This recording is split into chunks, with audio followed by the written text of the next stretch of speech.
Okay, students, this is how you do your makeup. No, this is not how you do your makeup. This is just my featuring BLK Cosmetics. Okay.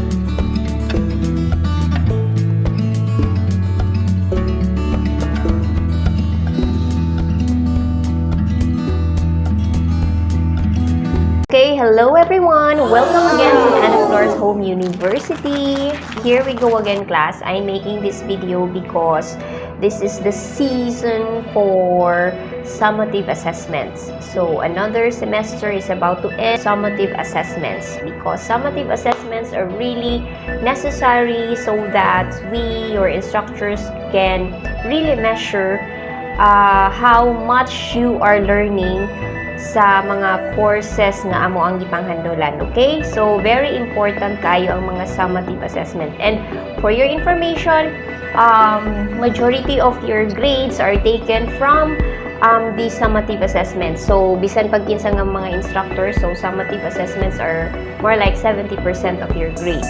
Or if not man gani 70%, but basically. So, for my class, so I am handling now strategic management, the usual subjects that I handle. So strategic management, enterprise risk management, human resources management, performance management. So mga ingunana nga mga course. So now I am actually having now online presentations of the submitted outputs because as of course we also learn from our experiences because in the previous semesters, I usually assign or give summative assessments by way of just giving instructions to students what they should do and then submit the output online via Google Classroom. But I noticed that sa pag-check na ako sa mga output submitted, of course, in reality man gyud ang mga students, di ba? Pag naamang gani sa face-to-face classroom, naamang gani mag-copy pa. So how much more if walay naglantaw nga mga instructors nila during summative assessments?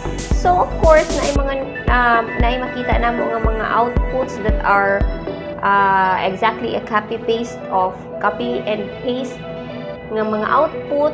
So sad to say, but ayun ana gyud na siya. However, because of that experience sa previous semesters, I've learned, given that weakness of the current online classroom setup, I decided that this semester I should make a strategy so that I could really see how much my students are learning in terms of the courses that I handle.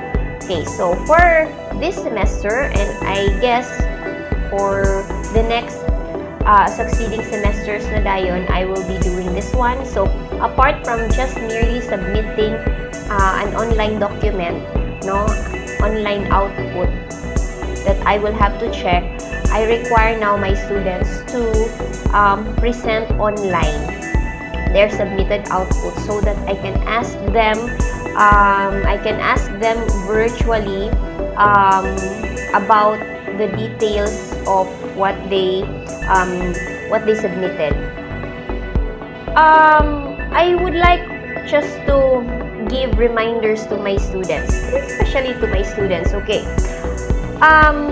Because with the nature of the subjects that I handle, so I am very much particular about how the students are applying the theoretical framework and conceptual frameworks that I introduce in my online classroom. So I'm really particular how my students are able to use those theories into actual situations. So that's why my summative assessments are usually case analysis, wherein students are really required to analyze some business establishments using, of course, the theories and concepts introduced during sa pag-present pa sa course. Students, I'd like you to be aware that I really kanang observe nga na mga students nga just mainly copy-pasting. Like, for example, you are required to study a particular organization, business organization, such as a grocery store. You notice, students, that I assign business establishments dili ng mga multinational companies or mga business establishments. It's because daghan, like for example, if I would assign you to study Disneyland, daghan na kayo mong makitaan ng mga studies about those business establishments, multinational companies. So the tendency is you just copy and paste it, no? So sa mga but however, that's why I usually assign mga local nga mga businesses so that wala pa kaayo yung mga online nga mga studies ana, because I really want you to think using the context of that local business, because ang goal lang dyan ako is for you to think critically, no? Think sa imong kaugalingon using, of course, the framework that I introduced during our discussion or during the references that I gave you. It's okay to do research, especially now, no? Katubang man mo sige og internet, so Google is just a click away. So for example, I would require you to identify what are the risks involved in this particular business establishments. You can easily Google that. So what are the strategic risks? Or if I'm going to assign you identify the strength, weaknesses, opportunities, and threats of a particular business. So it's highly Googleable.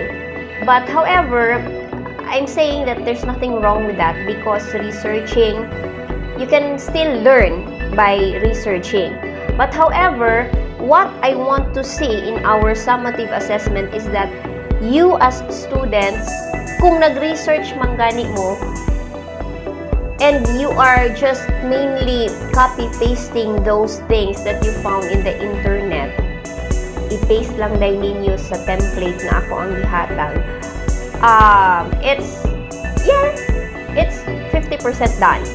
But however, because of the online presentation, that's why I require now online presentation. So, every semester, murag kas-alang yung kung mag-require mo hangyo sa mga students na mag-online sila for the entire 5 months, no? So, kas-alang yun, because I'd like to really ask questions. So, one thing, if you are going to copy and paste the things that you research sa internet and butang din nyo sa answer, well and good, that's halfway done. But however, I expect me that I will ask you questions, because what I want you is that you should be able to contextualize the things that you gathered from the internet to the business establishments that I assigned to you. So like for example, you will say nga one of the strategic risks is consumer preferences, I think. So there is probably a shift in consumer preferences. So usually, believe it or not, same ra ang akong makita, same ra ang mga answers, and the explanations are very generic. So meaning, when I say generic, bisan pag-unsa nga business establishments, applicable siya. So what I'm not saying that it's wrong, but what I want you to really explain is that you should be able to explain why that particular risk is happening in, let's say, in one balut vendor, street vendor. Like for example, when you say consumer preferences, shift in consumer preferences. So for example, you are studying a balut vendor, no? So you should be able to explain it in the context sa namaligyag balot. Okay? Please do not just give me a very generic one without really explaining to me how is that applicable to your assigned business establishment. And class, if you notice in my courses, very practical. So by nature na lamang gid pod sa ato ang klase, no, especially in CBA, the College of Business and Accountancy, I believe that all subjects should be practical, should be loaded with common sense. Of course, the theories are there, no? Sa accounting, you already know the fundamentals of accounting, but all output should be loaded not just with theoretical framework, conceptual framework of different authors, but it should be loaded with common sense and practicality. Because if magnegosyo ka, usahay malimtan na nimo ng mga theories. In the real world, you might forget the theories because what you're really after is whether you're making profits or not. Whether or not it's within the theoretical framework of some authors, something like that. Okay, so what I really just want is, in my summative assessment, is that you as my student should be able to use your brain. Okay? Meaning, maghuna-huna gid mo in terms sa usa ka business na akong i-assign. Okay? Please do not just give me a copy and pasted thing without really contextualizing it, because I will really notice it. And diba? I don't even require you to be perfect in your communication skills, because after all, ang atong i-enhance diri is not your partly secondary is your ability to communicate, no?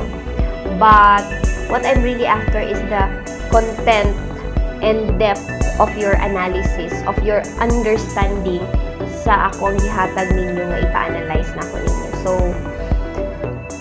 with that, I hope you're learning, and please, dear students, again, with this new normal way of learning, some universities are giving online modality, modular modality, whatever it is that they call it, flexible learning modality.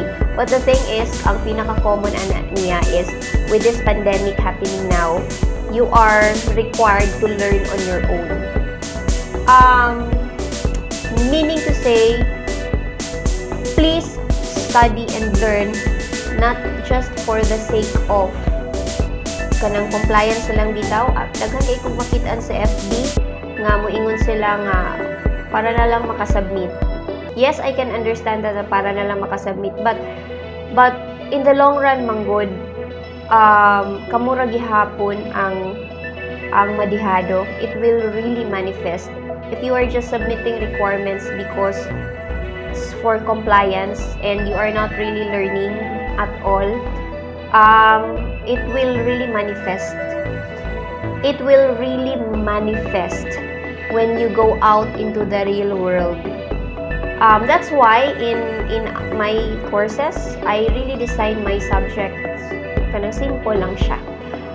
Lesser theories, there are still theories because we cannot do away with theories. Naagid gihapon na siya because that will springboard us, that will introduce us to this topic. I make it simple, but ang loaded na ko is how you as students should be able to use these theories into actual nga mga settings. No?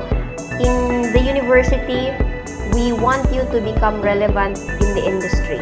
No? That's why ako as your instructor, I am as far as my creativity and as far as my knowledge is can handle, no, I really design my class so that I could be able to share with you so that you can become effective in your future workplaces. wherever that may be. Posible nga you as an employee or you becoming your own boss, because some of you might become mga entrepreneurs in the future. So that's it. Learn as much as you can, and for those na igo lang mag-copy, yes, makapasara mo, pero it will really manifest in the future, because the future workplace, dili mo prosper ang mga those people who are not really contributing to the organization. So if you're just compliance lang ang inyong pagtungha, possibly forever mo that level. So you are still given the opportunity to learn by being part of the university with this new normal. So you learn sa inyo ang kaugalingong pagtuon. So kana siya, learn as much as you can, lang din mo ako ang advice. So for my students, okay, do well in your mga online presentations. Okay, so that's all for now. Bye bye.